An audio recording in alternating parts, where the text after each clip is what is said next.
Alhamdulillah, alhamdulillahi rabbil alamin, wal aqibatu lil muttaqin, wala udwana illa 'alal zalimin. Ashhadu an la ilaha illallah rabbuna rabbul alamin, wa ashhadu anna muhammadar rasulullah sayyidina sayyidil mursalin.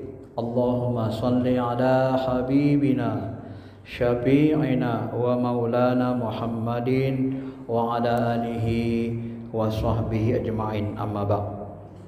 Ayyuhal ikhwanu rahimakumullah, ittaqullaha haqqa tuqatih wa la tamutunna illa wa antum muslimun. Faqala ta'ala fi kitabihil karim, a'udzu billahi minasy syaithanir rajim. Bismillahirrahmanirrahim. Aina ma tuwallu fasamma wajhullah.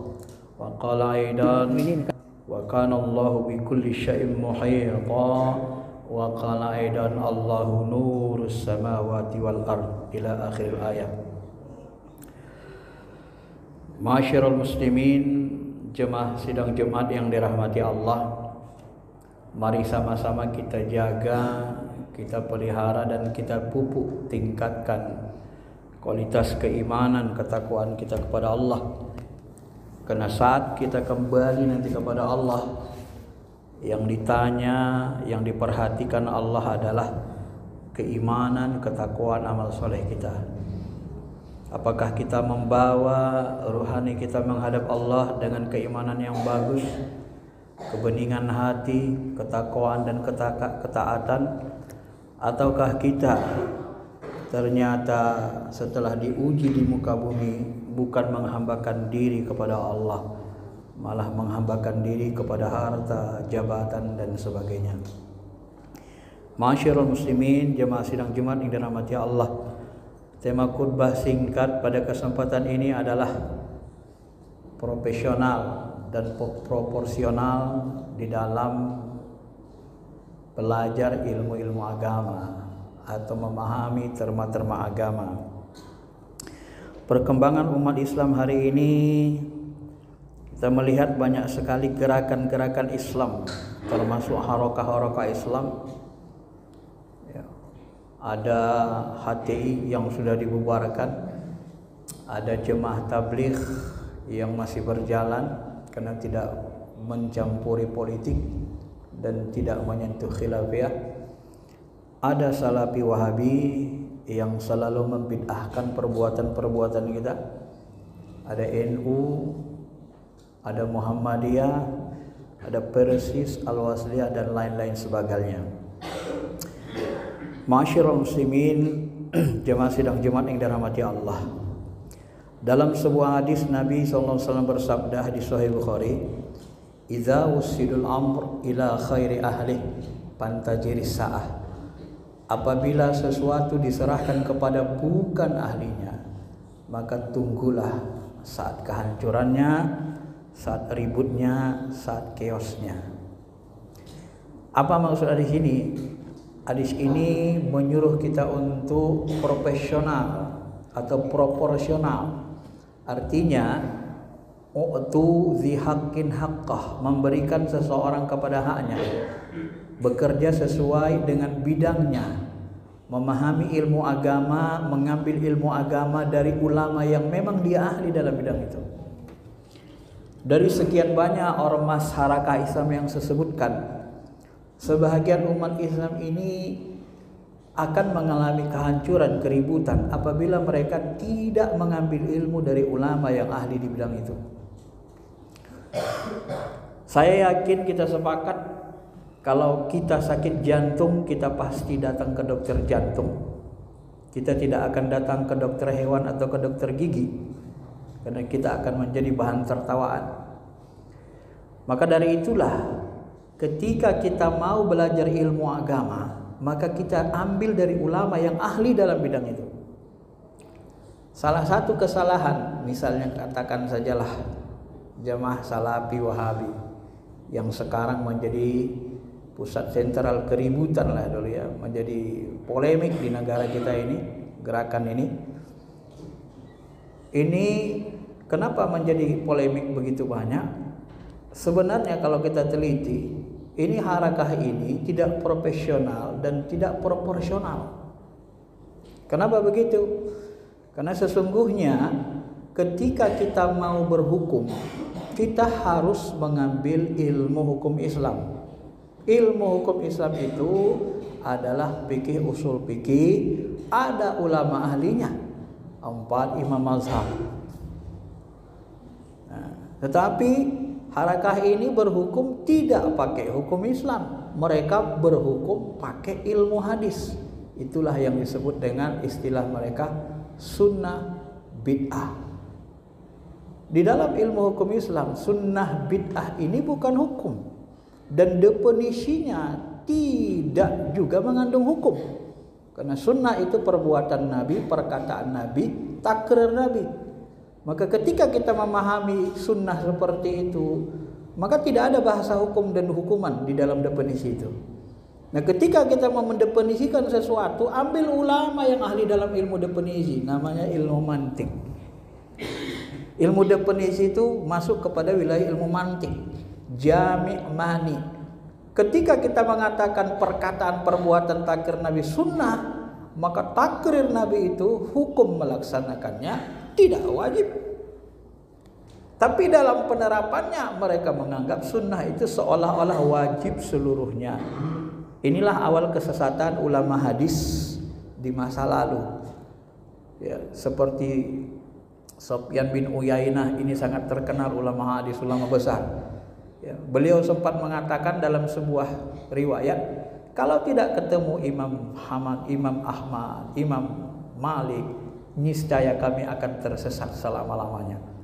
Sekelas Ibnu Uyainah, ulama besar hadis di zamannya tabi'in atau tabi'in, dia mengaku dia sesat kalau tidak ketemu ulama fikih. Kenapa?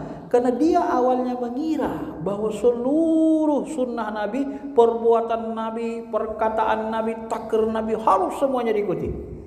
Ternyata ada sunnah Nabi yang haram, nikah lebih dari 4 haram. Ada sunnah Nabi takrir yang taghyir boleh kita tinggalkan, tidaknya wajib melakukannya. Nabi melihat sahabat makan binatang sejenis biawak, Nabi diam. Tak suka Nabi. Sahabat makan sejenis binatang biawak, tapi biawak di sini makan karnivora, makan binatang, makan ayam. Ya. Makhluk yang sejenis biawak di Madinah itu tidak makan ayam, tidak makan binatang, tapi mirip seperti biawak. Nabi enggak suka. Lalu apakah karena sahabat makan biawak lalu kita contoh sahabat makan biawak, kita suruh istri kita masak biawak tiap hari? Nah, ini kan pemahaman yang keliru. Inilah dari awal saya ingin mengatakan kita harus berhati-hati dalam belajar agama ini saat ini. Karena saat ini informasi agama ada di YouTube di mana-mana. Begitu juga ketika kita memahami tentang Allah, ilmu tauhid. Ya, kesalahan sebagian orang memahami ilmu tauhid itu dia pahami dari ulama-ulama fikih, ulama-ulama hadis yang konsentrasi mereka bukan ilmu ketuhanan. Diambillah, dicomot-comotlah mana yang sesuai menurut akal mereka. Harusnya kalau kita mau belajar ketuhanan, yang kita ambil adalah ulama ahli tauhid, ahli filsafat, ahli tasawuf, yang ahlu sunnah. Kenapa? Karena ilmu inilah yang mengkaji ketuhanan secara mendalam. Ini bolak-balik pikirannya nanti. Enggak proporsional, enggak profesional. Giliran nanti berhukum pakai ilmu hadis, sunnah bid'ah. Giliran nanti bertauhid pakai pendapat ulama fikih, ahli hukum. Ini kan recok berilmu begini. Ini yang membuat kita kasihan. Di samping kita kasihan, kita juga prihatin dengan kondisi umat kita ini, terutama ya, di ibu kota, di Medan sudah mulai juga sebenarnya. Ya. Ma'asyiral muslimin, jemaah yang dirahmati Allah Subhanahu Wa Taala. Maka ketika kita memahami Allah, mengenal Allah, ma'rifatullah, ilmu apa yang paling perlu kita pelajari? Tentu kita perlu belajar ilmu tauhid, ilmu kalam, ahlu sunnah wal jamaah. Kemudian kita perlu belajar kalau mampu filsafat Islamnya, bagaimana ulama-ulama filsafat mengkaji, berkontemplasi, memahami Tuhan sedalam-dalamnya. Yang paling tinggi nanti mungkin ilmu tasawuf, tarekat. Bagaimana ulama-ulama ahli ma'rifat seperti Syekh Abdul Qadir Jilani, Imam Al-Ghazali, ya sahabat-sahabat yang tingkat spiritual mereka memang sangat tinggi memahami Allah. Maka nanti kita akan temukan orang yang sederhana, dia akan mengatakan misalnya Allah itu di langit. Seperti ketika Buddha ditanya di langit, dia bersemayam di atas arasy. Nah, ini sederhana saja. Dan ini diyakini sebagai sebuah keyakinan. Memang ada ayatnya, ada hadisnya, tetapi ini pemahaman untuk orang awam baru belajar agama sangat sederhana. Kenapa? Kalau kita katakan nanti Allah di langit, berarti tidak ada di bumi. Mantiknya kan begitu. Masa Tuhan cuma di langit doang, gak ada di bumi? Jadi di bumi apa? Setan, hantu, kuntilanak. Ya, akhirnya umat jauh dari Allah. Kenapa? Karena memang merasa jauh. Ada seorang sahabat, dia memang di awalnya berpikir Allah itu di langit. Ya, dia berpikir. Ini termasuk sahabatnya Arab Badui. Arab Badui ini sebagian pemikiran sederhana. Apa dia katakan kepada Rasul? Ya Rasul, sebenarnya Allah itu di mananya sebenarnya? Katanya Allah di langit. Kalau Allah di langit ya Rasul, aku berdoa. Ya, doa itu jarak langit dan bumi ini 1000 tahun perjalanan.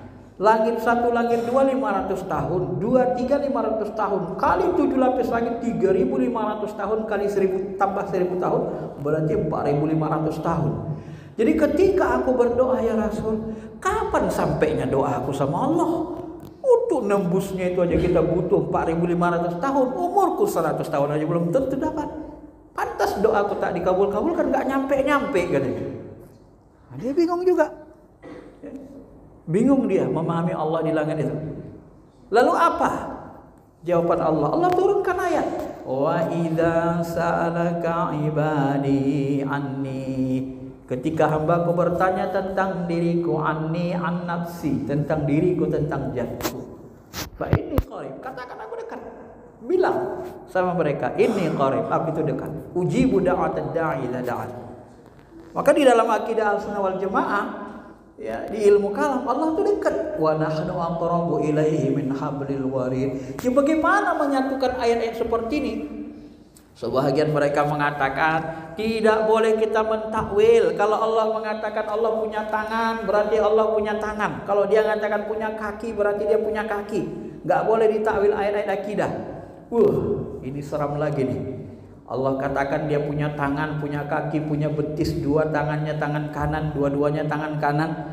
Allah mengatakan dia punya betis, Allah mengatakan dia punya wajah, tapi Allah tidak pernah mengatakan dia punya kepala dan punya badan. Berarti Allah itu tak ada kepalanya, tak ada badannya. Iya, bingung lagi jadinya.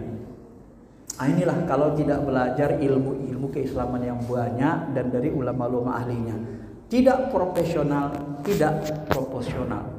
Kalau kita belajar kepada ulama yang ahli kalam, ilmu tasawuf, ilmu kalam saja misalnya, itu sudah disepakati. Laisa kamitslihi syai'. Allah itu tidak serupa dengan makhluk. Aina ma tuwallu fasamma wajhullah. Kemanapun kau hadapkan wajahmu, di situ ada wajah Allah. Sebagian ulama seperti Ibnu Abbas menafsirkan wajah ini dengan zat. Lah kalau kita hadapkan kemana wajah kita, di situ ada wajah Allah, berarti Allah itu kan gak di langit. Kemana kita hadap kanan kiri, di situ ada Allah. Berarti bukan di langit dia. Ini pertentangan ayat akan terjadi banyak kalau kita tidak belajar dengan ahlinya. Maka nanti di dalam ilmu tasawuf sunni setelah saya kaji secara lebih mendalam, maka yang paling mendekati kebenaran itu yang menyesuaikan dengan seluruh ayat. Tidak ayat-ayat yang terbuang. Salah satu ciri akal pikiran yang salah apabila membuat ayat per ayat bentrok. Tidak boleh mentakwil dalam akidah. Ketika muncul ayat Allahu nurus samawati wal ard, Allah itu cahaya langit dan bumi, tak boleh ditakwil. Berarti Allah itu cahaya. Syirik jika Anda meyakini Allah itu bentuk zatnya cahaya. Kalau tidak boleh ditakwil, maka orang yang mengharapkan takwil sebenarnya akalnya juga belum memahami banyak ayat. Tapi mereka tetap bersikeras mengharapkan takwil. Padahal kalau kita tidak takwilkan Allah itu cahaya.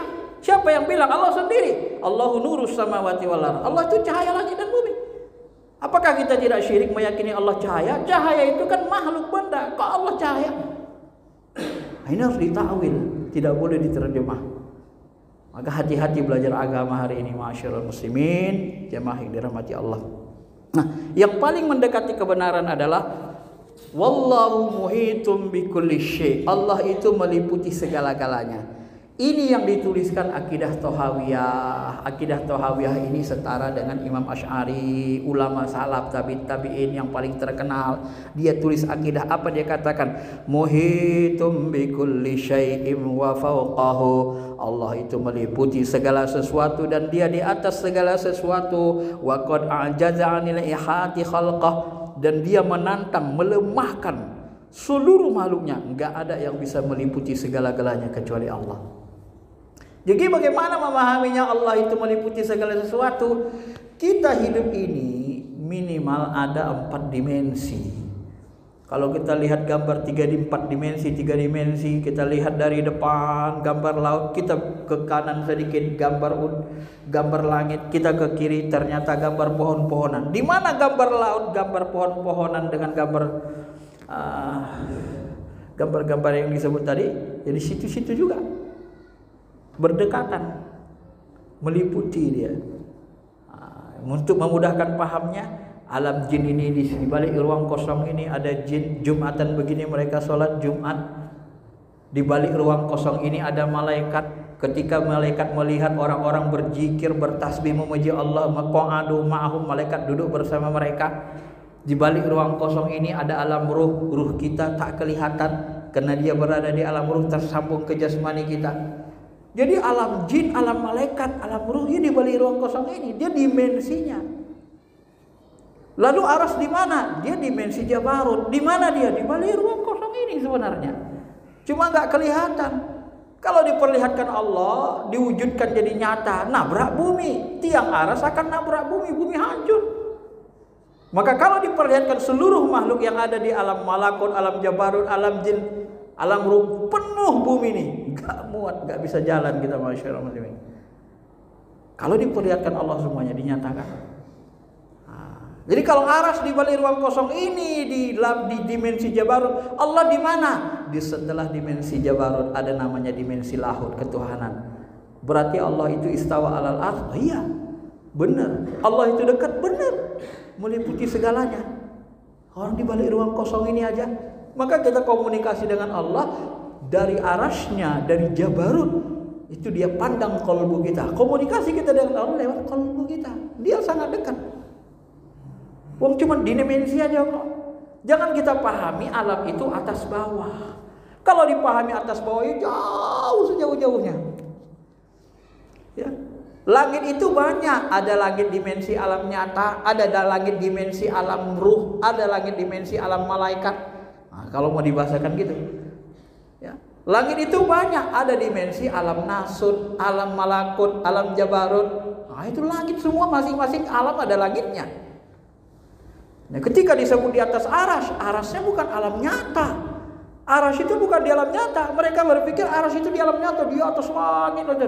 Diteropong oleh ahli astronomi ratusan tahun gak kelihatan. Jangankan badan aras, tiangnya yang seluas langit dan bumi pun gak kelihatan sampai sekarang. Wong dia bukan di alam nyata kok. Nah, ini kenapa? Karena gak belajar ilmu tasawuf. Semuanya baru dianggap nyata, dianggap fikih. Reco ilmunya, ya. Ini yang membuat masyarakat kita. Maka dari ini khutbah ini saya mengajak kita sebenarnya, mari sama-sama kita belajar agama. Anak-anak kita diperhatikan, jangan sampai belajar agama ini kepada ulama yang dia tidak ahli dalam bidang itu. Kalau dia tidak ahli dalam bidang itu, tentu nanti dia akan mudah menyesatkan. Tasawuf sunni ini saya perhatikan, ini meliputi, menggabungkan semua ayat.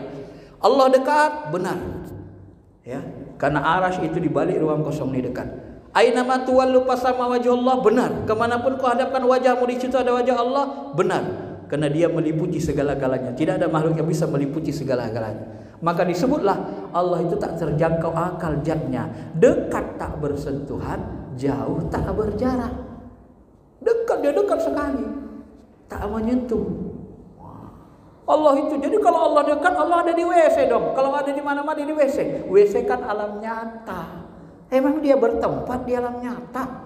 Kan sudah disebut dia tidak bertempat. Dia meliputi alam. Ahli filsafat bilang Allah itu berada di luar alam. Kenapa? Karena kalau dia berada di dalam alam, dia makhluk yang semua yang berada di dalam alam akan mengalami perubahan. Dan Allah itu qiyamu binafsihi. Kalau dia berada di luar alam, masih bertempat. Kata ulama tasawuf. Ini kelemahan orang filsafat. Masih bertempat. Tempatnya di mana? Di luar alam. Yang paling mendekati kebenaran itu adalah dia meliputi segala-galanya. Ya. Maka arasy itu seluas langit dan bumi, meliputi langit dan bumi, ya. Kursi Allah wasi'a kursiyus samawati wal, meliputi langit dan bumi. Hanya dimensinya yang berbeda, seperti gambar 3 dimensi, 4 dimensi. Di situ-situ ajanya itu. Makanya dia dekat, saling berdekatan. Hanya dia punya dimensi yang berbeda. Maka jangan berpikir Allah itu jauh. Dia bisa mematikan orang di kutub utara dengan kutub selatan, serentak matinya. Dia matikan. Kenapa? Karena dekat. Ya. Bagi Allah, bagi malaikat itu dekat. Kenapa? Ya memang dekat. Alam ini kan cuma dimensi aja. Dan ketika dikatakan Allah itu sumber cahaya langit dan bumi, ya sifat zat Allah itu seperti cahaya. Apa sifat cahaya? Menerangi, menunjuki semuanya. Ya, cahaya itu bisa diartikan ilmu. Apa sifat cahaya? Meliputi semua yang bisa dijangkaunya. Maka Allah itu sifat zatnya seperti cahaya. Dia tunjuki semua hambanya, dia liputi seluruhnya. Bedanya kalau cahaya matahari tak bisa menembus yang tak terjangkaunya. Ya, tapi kalau Allah semuanya diliputinya, itu aja. Ya kalau sama berarti dia makhluk kan. Laisa kamitslihi syai'un. Jadi yang mana yang tidak sesuai dengan teori muhitum bikulli syai'? Dia itu meliputi segala-galanya. Tapi dia bukan zat, bukan jisim, bukan materi. Karena Allah sekiranya dia bentuknya materi berwujud, waktu kita sholat enggak susah bagi Allah menunjukkan dirinya. Tapi karena dia tidak materi, sangat dekat, sangat nyata, sehingga kita tidak mampu melihat zat aslinya. Kita hanya di dunia ini mampu, kata Syekh Abdul Qadir Jilani, seperti melihat sifatnya. Cahaya matahari, kita tak mampu melihat matahari, zat matahari, yang mampu kita lihat cahayanya. Ya, jadi di dunia ini kata Syekh Abdul Qadir Jilani, kita hanya mampu memandang cahaya zatnya. Di dalam sholat itu rasakan dia, gerakkan hati ruh kita, yakini Allah itu berada di hadapan kita. Ya, maka kata Nabi, anta'budullah ka'annaka tara, engkau menyembah Allah seperti benar-benar melihat Allah. Lihat dia, saksikan syahadat, saksikan dengan hati, mata hatimu, mata ruhmu. Jangan pakai mata kepalamu. Mata kepalamu tidak mampu melihat yang gaib, tidak mampu melihat sang maha gaib. Allah itu hanya nyata dalam pandangan mata hati, pandangan ruh. Karena dia bukan berada di alam nyata. Pandang pakai mata kolbu, mata hati kita. Yakini apabila seorang hamba sholat, Allah berada di antara dirinya dan Ka'bah, yakini dia di hadapan kita. Di balik ruang kosong itu, meliputi langit dan bumi, ada zatnya yang maha akbar, maha suci dan maha besar. Karena dimanapun kita berada, di situ dia hadir. Sesungguhnya Allah itu senantiasa menyaksikan hambanya. Barakallahu li wa lakum fil Qur'anil Karim. Wa nafa'ani wa iyyakum bima fihi minal ayati wa dzikril hakim wa taqabbala minni wa minkum tilawatahu innahu wal ghafurur rahim.